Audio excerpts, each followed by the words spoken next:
Come on a road trip to Branson with me. Now, if you've ever driven to Branson, especially in the Missouri side traveling south, you will see several billboards that stand out. For years, my family and I have played a game who can spot the most of the fantastic Caverns billboards. You have to know what I'm talking about if you've ever been in this area. We at one point have counted over 50 billboards of fantastic caverns, and they are on top of each other. You'll see one, and next thing you know, you see 3 or 4 more. It is located in Springfield, so you'll see them just south of Kansas City all the way to Springfield. Sometimes a literal countdown. Every time we travel to Branson, we talk about these signs. We, like I said, make a game of it. And this year we just said, you know what?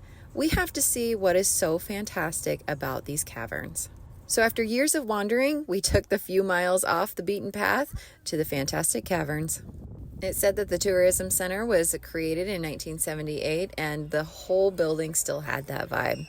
I was really digging it though, you know me.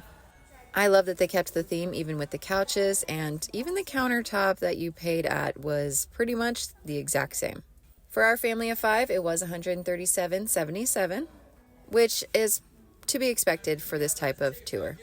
This isn't the first cave tour that I've been on, but it is the first where we rode through instead of having to walk. It was also one of the few where the ceiling was extremely low, and there were many times where we had to actually duck. The tour guides were really great. They spoke a lot and had a lot of jokes throughout. It was really enjoyable. One thing is, though, there was so much humidity, I got dripped on constantly. It dripped so much on the seat next to me that my butt was completely soaked. I'm not sure how far we drove into the cave, but I was very impressed with the width of the cave. At certain points, there were 3 different trams next to each other in one area.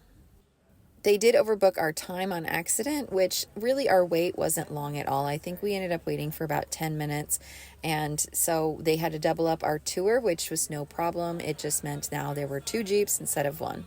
We were leading the group, so we got to see the other ones come in and all of them duck.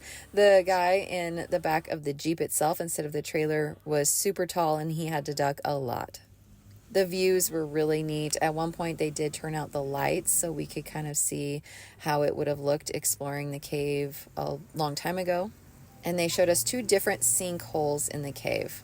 They were really neat. And then at the end, we got to watch a video that was definitely dated. This guy fought with this ladder for a good 5 minutes. I was trying not to laugh. I think I was the only one who thought it was hilarious. Something about these old informational videos just cracks me up.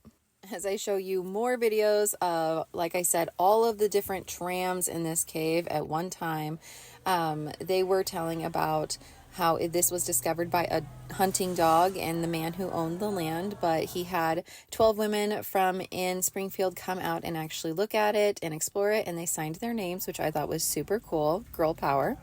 Overall, it was a really great stop for our family, and you know what? It might even be described as fantastic. At the end, they did give us this free picture of our entire group. Oh, and did I mention that it used to be an underground nightclub?